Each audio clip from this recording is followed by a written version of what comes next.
जय श्री कृष्ण भाइयों और बहनों। आज इस वीडियो में मैं आपको पुरुषोत्तम मास महत्तम के 30वें और 31वें अध्याय की कथा सुनाती हूँ। इसके पहले मैंने पहले अध्याय से आज तक पूरी कथाएं सुनाई हैं। अगर आपने नहीं सुनी हो तो आप मेरे चैनल पर पूरी कथाएं सुन सकते हैं। मेरे चैनल पर पहले अध्याय से लेकर आज तक की सारी कथाएं अपलोड की गई हैं। तो चलिए 30वें अध्याय की कथा सुनाती हूँ। नारद जी बोले, हे तपोनिधे, आपने पहले जो पतिव्रता स्त्री की महानता बताई और उसके भी व्रत उपवास में साथ रहने की बात कही, तो आप बताएं कि पतिव्रता स्त्री के क्या लक्षण हैं और उसे किन नियमों का पालन करना चाहिए। श्री नारायण जी बोले, हे नारद, पतिव्रता नारी मन, क्रम, वचन से अपने पति को निरंतर सम्मान देती है। अहंकार तथा क्रोध को त्याग कर पति की सेवा कर उसे आनंद देती है और स्वयं भी आनंदित होती है। पतिव्रता स्त्री को अपना पति ही सब कुछ होता है।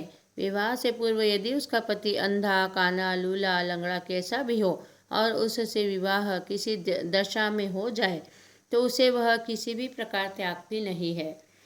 विवाह उपरांत यदि किसी दुर्घटना अथवा बीमारी से यदि पति अपाहिज हो जाए अथवा किसी प्रकार से अक्षम हो जाए, आर्थिक रूप से तंगी में आ जाए, तो भी पतिव्रता स्त्री उसे नहीं त्यागती है। उसकी समस्त विपदाओं में उसके साथ ही रहती है। पतिव्रता किसी भी प्रकार का लोभ या आकर्षण में आकर अपने पति को नहीं त्यागती है। मन में किसी दूसरे की इच्छा करना, उसके साथ हंसना बोलना आदि उसे पसंद नहीं होता है और वह इन बातों से बचती रहती है। पति के साथ उसके व्यवहार में कटुता नहीं आती है। उसको अपने पति के कार्यों में सहायक के रूप में रहना चाहिए। पतिव्रता स्त्री कभी भी अपने पति से छिपाकर उसकी आज्ञा के बिना किसी को भी, यहाँ तक कि अपने भाई बहनों को भी धन नहीं देती है। पतिव्रता बुरे व्यक्तियों से, बुरी स्त्रियों से, बुरे कामों से सदा अपने को दूर ही रखती है। पतिव्रता कभी भी अपने पति के अलावा किसी व्यक्ति की प्रशंसा नहीं करती है। पति के कार्यों में बिना सोचे समझे बाधा नहीं पहुंचाती है। पति के बुलाने पर तुरंत पहुंच जाती है। अपने पति से ऊंचे स्वर में नहीं बोलती और अपने सहेलियों में, अपने माता पिता, बंधु बांधवों से पति की बुराई नहीं करती है।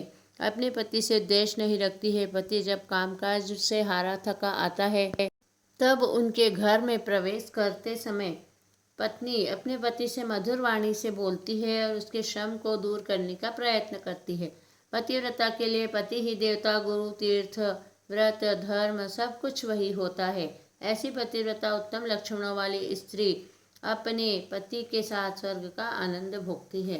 नारद जी ने पूछा, है भगवान, जो स्त्री अपने पतिव्रत स्वभाव से गिर जाती है सो उसको क्या फल मिलते हैं। नारायण बोले, हे नारद, जिस स्त्री का पतिव्रत नष्ट हो जाता है उसका शील समाप्त होने से वह अपनी दुष्प्रवृत्ति से पिता के और पति के दोनों कुलों को बदनाम करती है, दोनों कुलों को अपयश दिलाती है और अपना लोक परलोक बिगाड़ कर अंत में नरकगामी होती है। यदि प्रारब्धवश पति की अनुकूलता न मिले तो भी वह शील से रहे, श्रेष्ठ नियमों का पालन करे। नियम से रहने वाली विधवा स्त्री भी पतिव्रता कही जाती है। जो स्त्री पति की कामनाएं प्रसन्नता से पूर्ण करती है वह भी सदा प्रसन्नता व आनंद की अधिकारिणी बन जाती है। बुरे कर्मों में संलग्न रहकर पति का निरादर करने वाली तथा दिखावटी अर्थात पतिव्रत का ढोंग करने वाली स्त्री आगामी जन्मों में कुतिया, सुअरी आदि अधम योनियों में पड़ जाती है। इस प्रकार पुरुषोत्तम मास महत्तम के 30वें अध्याय की कथा समाप्त होती है। पुरुषोत्तम मास महत्तम के 31वें अध्याय की कथा सुनाती हूँ। नारद जी ने पूछा, हे बद्रीपते, आपने व्रती को कांसी का संपुट देने को कहा है, सो ऐसा क्यों। श्री नारायण बोले, हे नारद, किसी समय पार्वती जी ने यह व्रत किया था। तब उन्होंने महादेव जी से यह जानना चाहा कि ऐसी कौन सी क्रिया आवश्यक है जिससे यह पुरुषोत्तम व्रत पूर्ण होवे।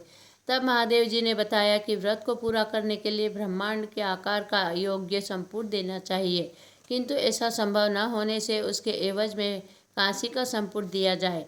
इसके लिए कांसी का थाल या परात लेकर उसमें 30 मालपुए 7 बार धागों से लपेट कर रखें और मुदित मन से उसका पूजन करें और ब्राह्मण को देवे। यदि शक्ति सामर्थ्य हो तो ऐसे 30 संपुट दिए जाने चाहिए। पार्वती जी ने ऐसा ही निश्चय किया और उत्तम विद्वान ब्राह्मणों को दान देकर विधि पूर्वक अपना पुरुषोत्तम मास का व्रत पूर्ण किया। श्री नारायण के वचनों को सुनकर नारद जी ने उन्हें बारंबार प्रणाम करके कहा, मैंने इस पुरुषोत्तम मास का श्रेष्ठ महात्मा सुनाया है। मुझे निश्चय हो गया है कि इसके भक्तिपूर्वक सविधि संपन्न करने और महात्मा को सुनने से मनुष्यों के महापाप तक नष्ट हो जाते हैं। जब किसी मनुष्य को अमृत मिल जाए तो वो और किसी वस्तु की इच्छा नहीं रखता है। नैमिषारण्य में सूत जी द्वारा सहस्त्रों मुनियों के मध्य कहा हुआ यह पुरुषोत्तम मास का महात्मा अत्यंत श्रेष्ठ और प्राचीन है, जो भक्तों को वांछित फल देने में कल्प वृक्ष के समान है। इसके महात्मा को सुनने से मनुष्य को पृथ्वी की प्रदक्षिणा का फल मिलता है। ब्राह्मण ब्रह्म तेज को प्राप्त कराता है, क्षत्रिय पृथ्वी का अधिपति होता है, वैश्य धनपति हो जाते हैं और शूद्र को श्रेष्ठता को प्राप्ति होती है। भगवान श्री कृष्ण की यह कथा रूपी अमृतवाणी है, जिसे श्रवण करके नैमिषारण्य में एकत्र मुनीश्वरों ने अत्यंत सुख को प्राप्त किया। पुरुषोत्तम मास महात्म के 31वें अध्याय की कथा यहीं समाप्त होती है।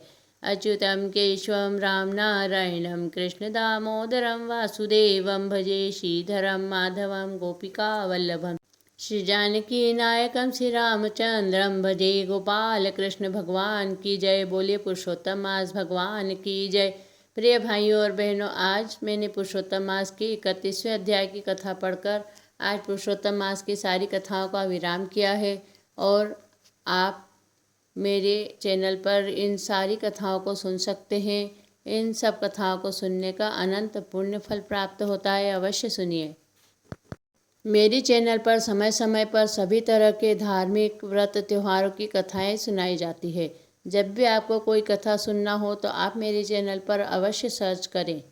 जय श्री कृष्णा। अगर आपको मेरा वीडियो पसंद आया है तो मेरे चैनल को सब्सक्राइब कीजिए, वीडियो को अधिक से अधिक शेयर कीजिए और बेल आइकन को प्रेस कर दीजिए। जय श्री कृष्णा। धन्यवाद।